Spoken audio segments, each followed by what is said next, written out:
CurioInvest makes it possible for you and your advisor to finally get to invest in collectible assets. These assets were previously reserved to the very wealthy, and only them benefited from the appreciation that these assets exhibit.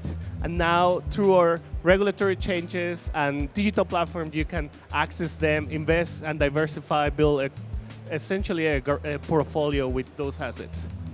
Now, I don't know if you're familiar with a company called Rally Road, but there are other startups that are doing similar things, allowing consumers to invest in things like collectible cars.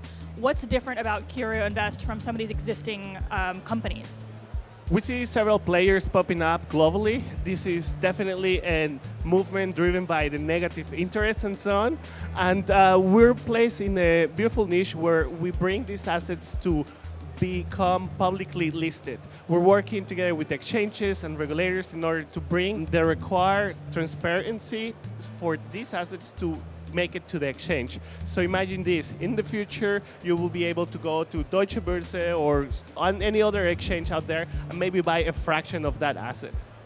Now, you mentioned regulation, but what else is going on right now that is, I guess, causing so many companies in this space to crop up? Why now?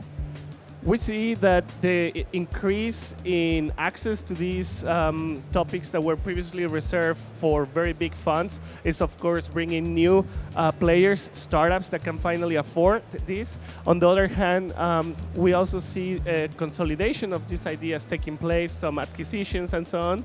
And ultimately, I believe that the market is going to be defined by the quality of the assets that these startups are bringing.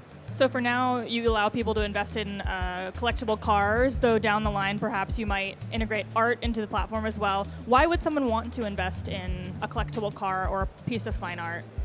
Yes, so what we saw in the last 10 years was that after the financial crisis, many folks became more risk adverse. They started looking for real assets, and this, of course, caused a performance that exceeded all other asset classes. So when you look at collectible cars versus S&P and gold, you see already a substantial spread.